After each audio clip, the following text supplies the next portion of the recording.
영희와 함께하는 슬기로운 출근길 노영희의 출발 새 아침은 청취자 여러분들과 함께 만들어갑니다. 짧은 문자 50원, 긴 문자 100원의 유료 문자 샵 0945, 우물정 0945로 문자 보내주시거나 유튜브 보이는 라디오 댓글창, YTN 라디오 어플리케이션 예스를 통해 여러분의 목소리를 들려주세요. FM 94.5MHz YTN 라디오 노영희의 출발 새 아침.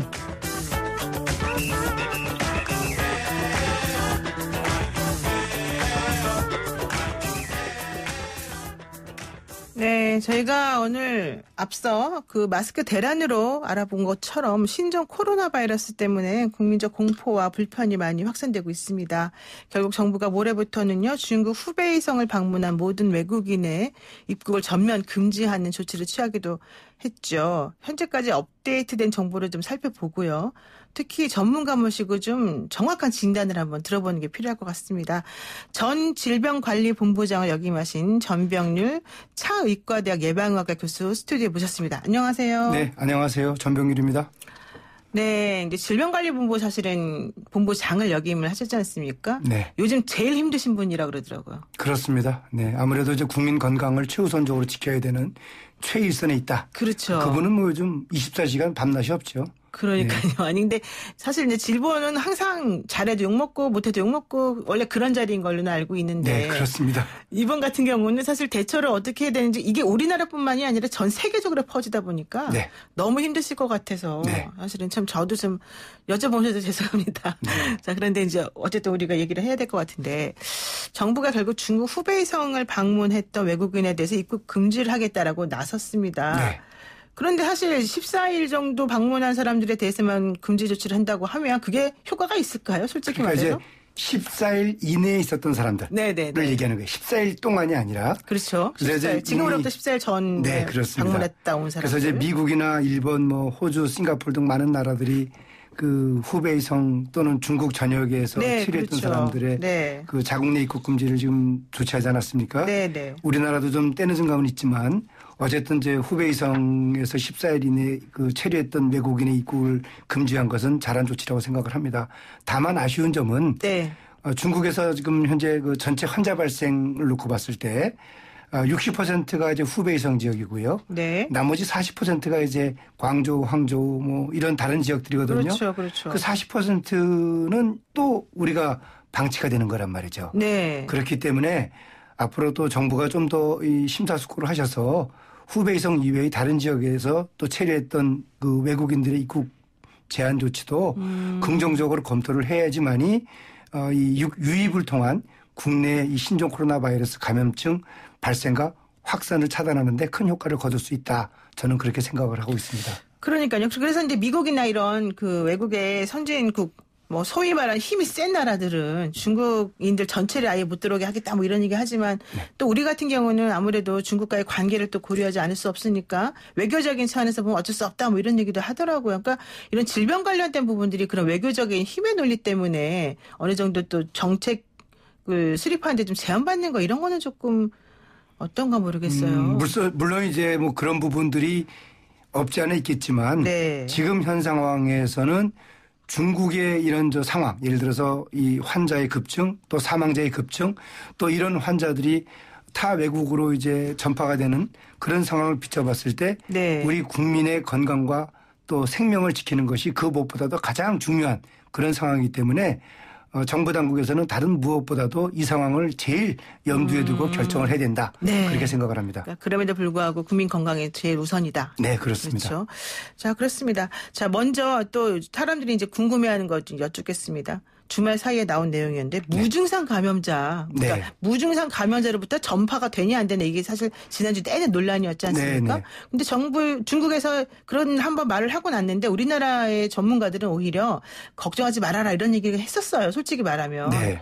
그런데 알고 보니까 무증상 감염자로부터 전파가 된다는 게 확인이 된 거잖아요. 네, 그렇습니다. 이거 어떻게 해야 돼요? 그러니까 이제 의학은 통계거든요. 네네. 통계적으로 그런 사례가 이제 입증이 되면은 그것은 이제 받아들이는 겁니다. 네. 그러니까 이제 중국의 발표뿐 아니라 독일에서의 환자 발생 사례, 네, 그렇죠. 또 일본에서의 환자 발생 사례, 네. 이런 것들이 이제 무증상기에 있었던 사람들을 통해서 네. 확진 판정을 받은 거예요. 네, 네. 그렇다면은 우리나라에서도 이런 것들이 예외가 아니다.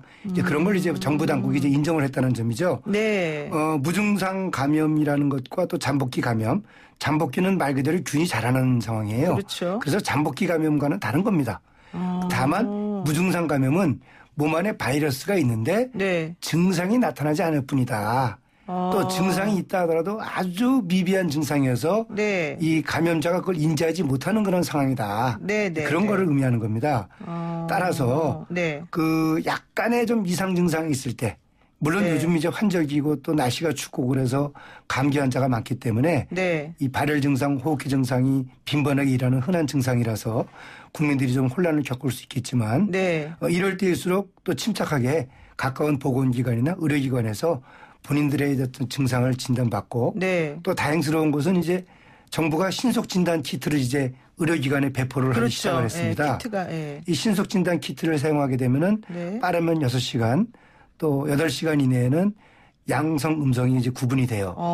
그렇기 때문에 그 진단을 통해서 음성으로 분류가 되면 다행스러운 거고 네네네. 양성이 나오면은 이제 국가 지정 격리병동의 격리 조치와 함께 필요한 뭐 치료라든지 감시 이런 조치들이 가능합니다. 그렇기 때문에 무증상 감염이 있다 하더라도 너무 불안할 필요는 없어요. 그 보건당국이나 병원에서 제공하는 신속진단 키트를 통해서 네. 진단을 받으면 됩니다. 그렇군요. 네, 네.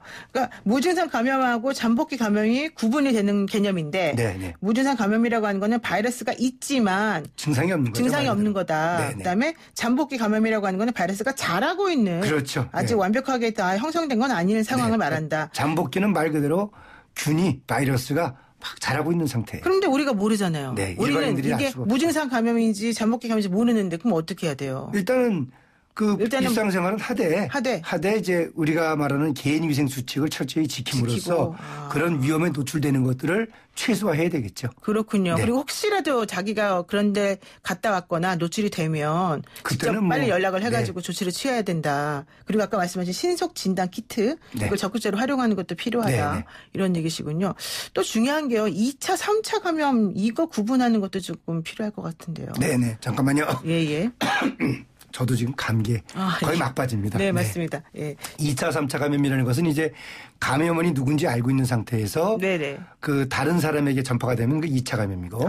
감염원이 누군지 아는 상태에서. 그렇죠. 네. 또 그리고 그 2차 감염된 사람이 또 다른 사람에게 전파시키면 3차 감염이에요. 네. 그러니까 이런 경우는 지금 감염원이 누군지 아는 거예요. 그렇죠. 이번의 경우 보게 되면 3번 환자가 최초 이제 환자란 말이에요. 네. 그 3번 환자하고 같이 식사를 했던 6번 환자. 네. 그럼 6번 환자가 이제 2차 감염자가 되는 거예요. 6번 환자 또 접촉했던 사람 중에서 배우자가 이제 감염이 됐어요. 네네네. 가족이. 네. 그래서 그런 경우 가족은 3차 감염자가 되는 거죠.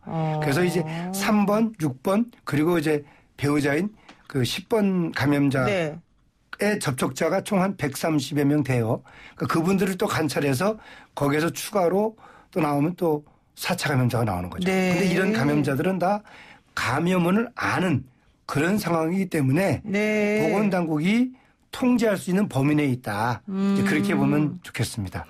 그러니까는 일단 보건 당국이 통제할 수 있는 범위 내에 있느냐 없느냐도 사실 매우 중요할 것 같아요. 그래야지 이게 방역이 안 뚫리는 거 아니겠습니까? 네, 그렇습니다. 감염자가 확산이 안 되는 거고. 네, 근데 네.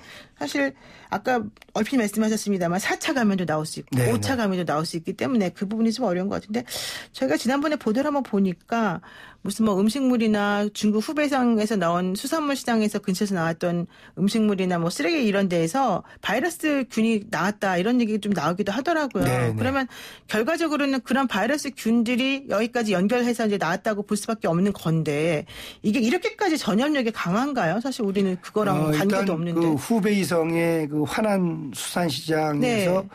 그 야생동물을 취급하는 바로 또 그거죠. 시장이 예. 있어요. 예. 거기에서 12월 한 12일경에 최초로 환자가 발생했다라는 그 홍콩의 언론 보도가 있었습니다. 네. 그리고 이제 1월 1일 날 폐쇄하기 전까지 무방비 상태로 방치가 됐어요. 근데 그 야생동물을 취급하는 시장에서 소위 말하는 이 위생 상태나 이런 거를 제대로 안 박쥐죠, 하고. 박쥐. 네, 박쥐. 그 음식 후룻뱃. 네. 그러니까 과일 박쥐예요. 네. 과일 박쥐를 다룰 때 그 과일 박쥐의 분비물에서 바이러스가 이제 배출이 되고 그 바이러스가 이제 사람들 몸에 접촉이 되고 네. 그것이 이제 확산이 된 거예요. 근데 그 확산된 바이러스가 뭐 그 주위에 많은 그 환경을 다 이 오염을 시켰고 네네. 그런 오염된 상태에서 사람들이 접촉을 해가지고 소위 말하는 감염을 할 수 없는 지역세 네. 감염이 단기간에 확산이 된 거예요. 그렇군요. 네, 그래서 이제 후베이성에서 그렇게 많은 환자가 나오고 네. 또 그 환자들이 초기에 적절히 관리가 되지 못함으로 인해서 중증으로 진행이 되고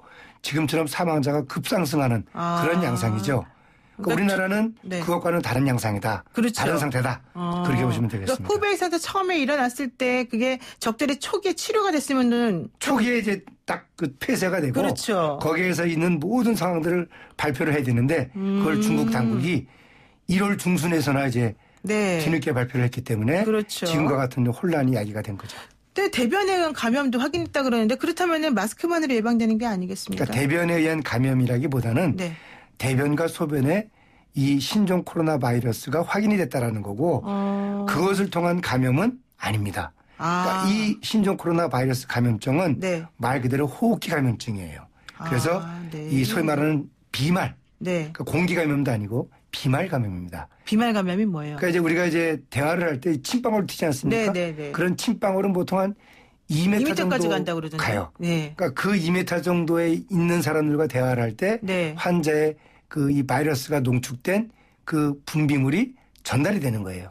그리고 또 손에 묻은 침방울 이런 것들이 네. 바이러스가 있지 않습니까? 네. 그 바이러스가 눈을 만지거나 코를 만지거나 입을 만질 때 이 결막, 점막을 통해서 감염이 되면 그게 바로 또 그 호흡기 감염입니다. 그렇군요. 네. 근데 뭐 3번 환자도 그렇고 뭐 음식물 통해서 전염이 된다. 네. 만두를 젓가락으로 줬더니 전염이 되더라. 이런 얘기 나오지 않습니까? 네.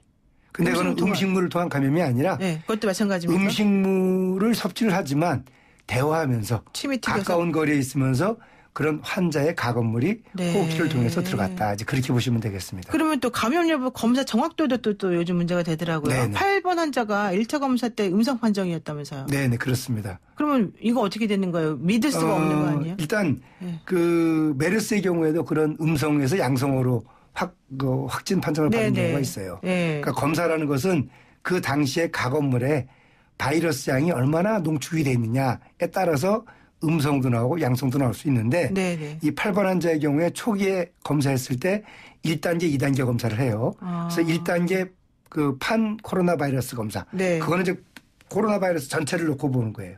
거기서 양성이 나오면 이제는 신종 코로나 바이러스만 보는 리얼타임 PCR 검사를 해요. 네. 그 2단계까지 음성이 나왔는데 거기까지는 바이러스 양이 충분치 못하기 때문에 음성이 나온 거예요. 그러니까 진단의 정확성의 문제가 아니라. 그렇습니다. 그리고 2차 검사를 해보니까 그때는 좀 바이러스가 많이 자라서 네네. 그래서 1단계, 2단계에서 양성 판정이 나온 겁니다. 그렇군요. 네. 그러니까 우리 정부의 당국에 지금 믿지 못할 게 아니다 이런 네, 얘기네요. 그렇습니다. 그리고 질병관리본부장 역임하셨습니다마는 메르스 사태 때 또 뭐 질본하고 복지부 사이 엇박자 때문에 더 이게 커졌다 이런 얘기 나오는데 지금은 괜찮습니까? 네, 정부 메르스 대응책? 이후에 네. 그 이 지휘 체계에 대한 역할 분담이 상당히 잘 지금 구축이 됐습니다.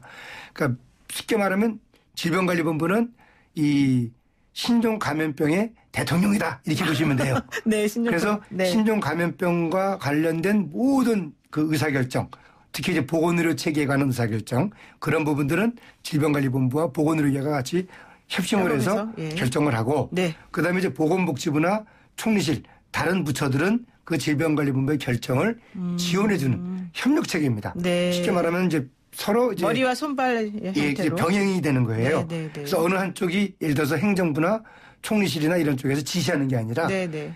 질병관리본부가 하면서 이런 부분들을 지원해달라고 요청할 때 네. 그런 것들을 바로 즉각적으로 지원해주는 그런 병행 체계다. 네. 그렇기 때문에 그런 이 컨트롤 타워가 혼란이 일어나는 일은 지금 아니다.